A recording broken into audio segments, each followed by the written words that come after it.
Ebigambirwe ahakwijwa season yo kusharura no kushuubura omwani omuri Sheema.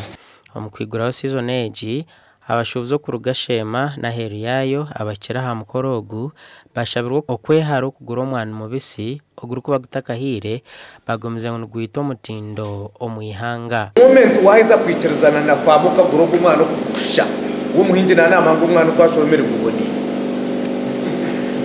konki waheza kugwanga naba naama ngu omwani gwashoromere dumu so hati orutaro tururi ha muhingi sitira orutaro ryari orugugura mbwenu kibe ky'okushwazana okuranga ngu hati immediately twarigwa mu meeting nkeegi hatakahwire ebiro bibiri bataho siiru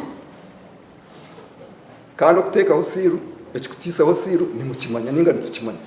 Orukiiko oru rutebeekanisiibwe n'ekigendererwa ky'okukuma omutindo gw'omwani hamwe n'okureeba oku baamaraho abarikuguhubika gutakahiire. Abokuba hati omwani okuruga omu ihanga erya Uganda kuza omu mahanga g'aheeru abokugura abokutuha esente nibagura omwani ogwine obucweka 12 n'ekicweka so mbwenu omwani nikwo gushemeye kwanika gutyo akahoho kagwe kakagumamu mbwenu nawe omuzungu akiba nagunywa enyindo ekabaruka reero okareeba gwareeta esente nkahati okugura okuzireta. Tureka kuteekateekera kugira ngu nakagwiraho nafuna esente hati oremwa kuteekateeka ekyanyenkyakare ahabwokuba waaba nooteekateeka ekyanyenkyakare nooteekwa kugyezaho kwanikamu omwani kugira ngu factory ekume neekora omurimo gwayo.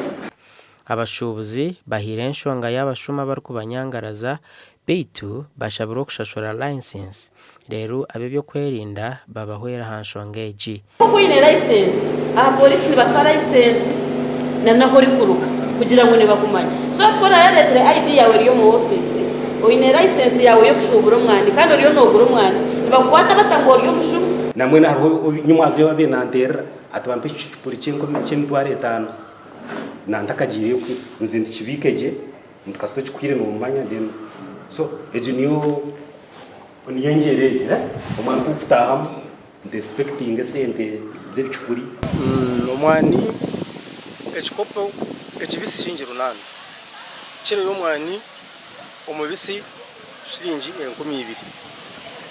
12 ogwomire ukwise kuryo muri 3 kuza kweyongera kuko muri 10. Gasha kwa Sheikh Abdulatif.